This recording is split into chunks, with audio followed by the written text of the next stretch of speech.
اور ایک دن وہ خلاف معمول اچانک گھر آیا۔ دروازہ کھولا تو دل کانپ اٹھا۔ بیوی کسی اور مرد کے ساتھ مصروف تھی۔ زمین اس کے قدموں تلے نکل گئی۔ ایک شخص تھا، نہایت سادہ، شریف اور دیندار، چہرے پر ہلکی داڑھی، آنکھوں میں تھکن مگر دل میں خلوص۔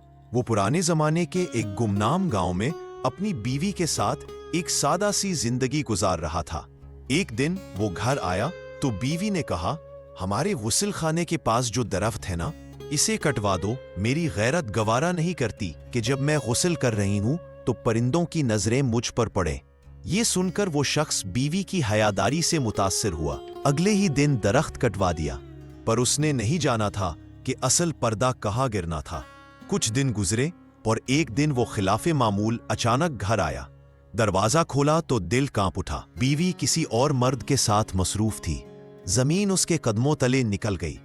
وہ سب کچھ چھوڑ چھاڑ کر بغداد چلا گیا، تن تنہا، دل زخمی لیکن حوصلے سے خالی نہیں۔ وہاں چھوٹے پیمانے پر کاروبار شروع کیا۔ اللہ نے اس کے سچ اور صبر میں برکت ڈال دی۔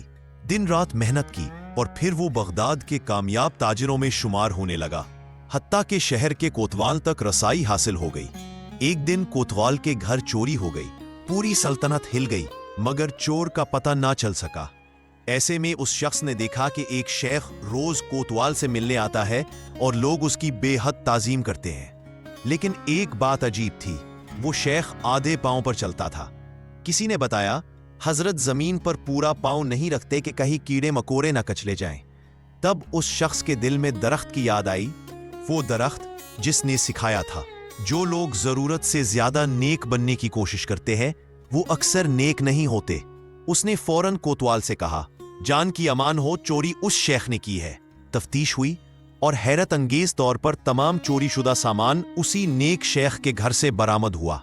کوتوال حیران، ہم نے تو کبھی سوچا بھی نہ تھا کہ یہ شیخ ایسا کر سکتے ہیں۔ اس شخص نے جواب دیا، میرے گھر میں ایک درخت تھا جس نے مجھے سبق دیا کہ اصل نیکی وہی ہے جو دکھاوے سے پاک ہو۔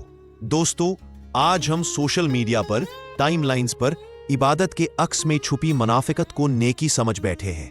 حقیقت میں اچھے وہی ہوتے ہیں جن کے اعمال ان کے رویے میں جھلکتے ہیں، نہ کہ ان کی پوسٹوں میں۔ اللہ ہمیں سچی نیکی اور باطن کی صفائی عطا فرما۔